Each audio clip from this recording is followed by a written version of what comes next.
Allegiance! We are armed! Well, we know this. 9/11's an inside job, and they blew those buildings sky high.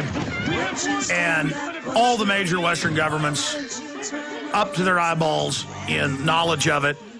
And people inside government, it has the dual effect where people that are in the know get even more scared and self-censor. And the general public buys into the lie, and then they're ready to believe the next lie about WMDs or whatever's going on. But when you have all of these, these 4 or 5 big lobbies, when they line up on an issue and when it helps all of them, you better believe you're going to see a movement. And it's just horrible. But Alan Hart, 2 points. Going back to these top engineers you're talking to, were they horrified after they saw the information, A? And then B, are you not seeing the massive awakening where people are just sick of self-censoring, and we are seeing everybody come out of the woodwork, just telling the truth now? And I think the system is very afraid. Well, Alex, I think something very important is happening. I mean, what I'm learning on this, first of what I hope will be several trips to America, is that most Americans, most English people, most Europeans, as citizens and voters, we have one thing in common. We now loathe all of our politicians. Isn't that what we have in common? All the polls show it. For the first time in history, both parties are universally hated. Well, the last time I saw a poll, I think Congress's rating was down to 21% and falling to 20%. Now, that is very serious. So maybe what we are witnessing is the beginning of a process in which people are beginning to wake up. But what they've got to do, Ray, is to make their feelings known and say, up with this, we are not putting. But let me speculate to a nightmare scenario. In Britain, we're heading for 3 million unemployed. Now, it's calculated that if we pass that, and we will, there'll be rioting on the streets. Look at America.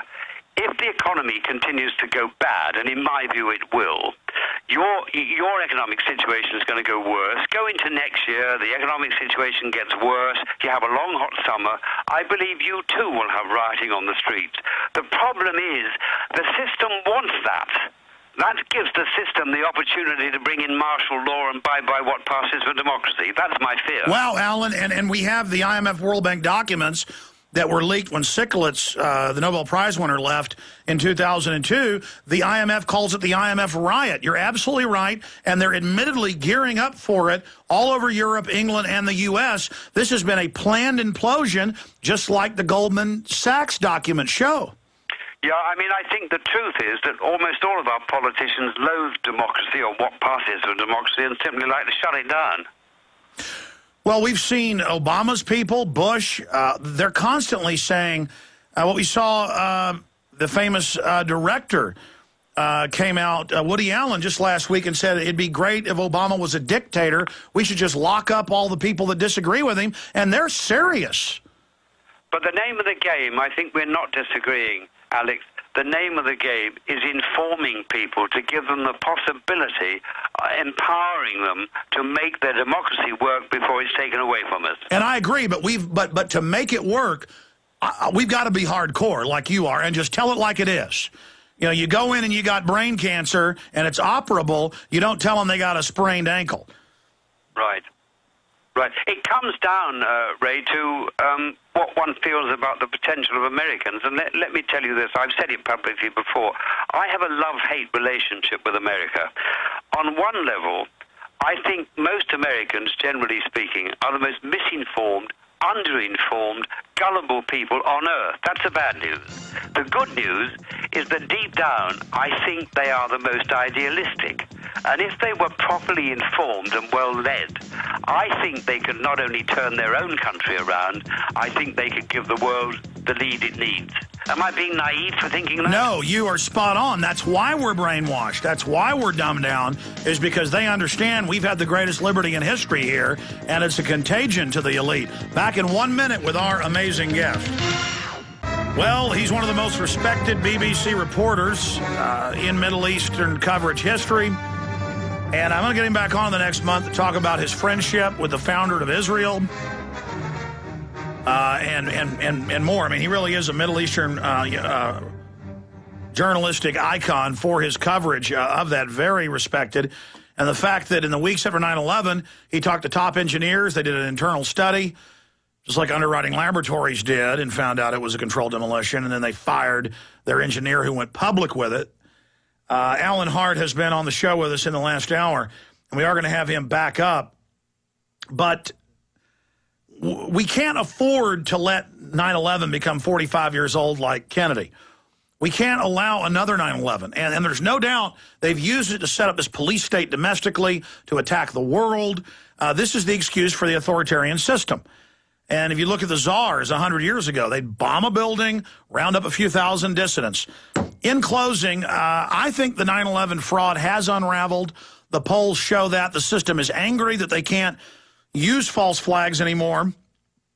It even came out in mainstream London Guardian last month that a U.S. CIA agent did run the Mumbai attacks. I mean, it came out in the Washington Post. The CIA is putting out fake bin Laden videos.